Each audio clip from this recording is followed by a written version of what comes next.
Hey guys, we're here at the top of the hillside garden just outside of the info gazebo, or the Sir Walter Raleigh garden herb section, if you will. And we're going to talk about Indian azaleas, or Rhododendron Indica. These are considered, you often see these referred to as the southern indica type. For these guys, the leaf arrangement is alternate, the leaf form is simple, and the leaf margin is entire. Overall, indica azaleas as an entire group tend to have a yellow-green foliage, not a deep dark green foliage.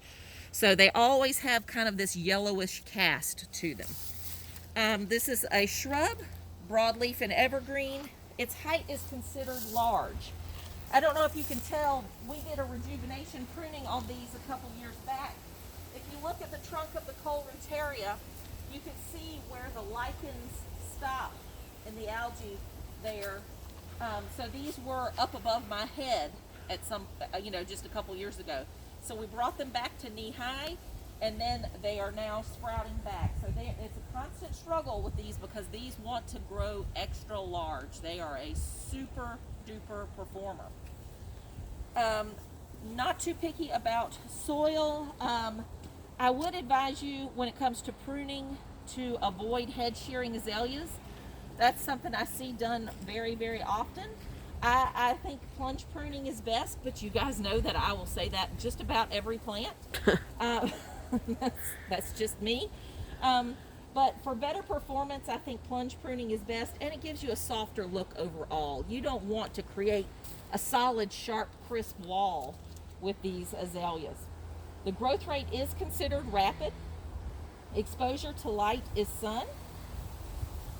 Did you hear that? I said sun. Most oftentimes, azaleas, people think of azaleas as being shade plants. Indicas are the exception. They like sunny conditions. So you can plant these on the sunnier slope in front of your house and they will do well. Climactic hardiness zones are 7 through 9. Landscape uses. It's noted in your textbook for foundation planting, but I say use caution because they will easily exceed your foundation. Groupings and masses, and naturalized setting. These really are ideal for use in a naturalized setting. Flowers are showy. In the spring, colors are white, pink, red, and orchid. The fruit are insignificant. Autumn color is not applicable. Leaf texture is considered medium, and it is noted that they are pubescent, so that means that they're hairy. Sparsely hairy, but they are hairy. No notable bark characteristics. I'm going to break my rule. I know I normally only give you 2 cultivars, 2 or less. I'm going to give you 4 because I just love this plant. Formosa is my all-time favorite. That's something that graced my parents' garden, my grandparents' garden, everybody's garden. Formosa is a deep, deep purple, and it's noted that its seeds are sterile. Fielder's white is has large frost white blossoms. GG Gerbing is another white, which is what I believe that this clump is. Its label has long gone, but if I remember from my time as a student, I think that these are GG Gerbing. And then George L. Tabor. George L. Tabor is a pink with a dark blotch. So that means that the throat of the flower has a darker color. And the cool thing about these indicas is that their flowers are enormous. Enormous. So they only bloom one time in the spring, but they put on such a show. They are spectacular. Pests and diseases, spider mites, lace bugs. Lace bugs are the continual pest of azaleas forever and ever, amen. And then these also get leaf gall. These are not North Carolina native, not U.S. native, not invasive. I found no reference to salt tolerance, but I have seen these at the Elizabethan Gardens in Manio, so that makes me think that they have at least some salt tolerance.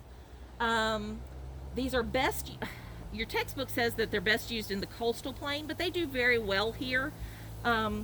Easy to transplant. They do need some mulching. And as I said before, leaves are more yellow than green.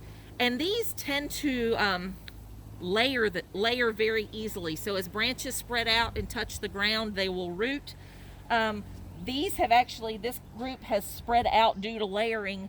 I could easily select probably 3 feet all the way around and dig up and have new plants. So this is a great plant to have in your landscape. It's a super performer, so I recommend it. This is in my old version, my 1998 version, page 875, and then in 1998, and then it's also in the Half Acre textbook on page 176. But you shouldn't have to look far to find this plant in any reference material. And like I said, this is a common one in the southern garden. The gardens around Charleston, Low Country, South Carolina, you're going to see large sweeps of this plant in those naturalistic gardens. So it's a great one. I encourage you to give it a try. Bye.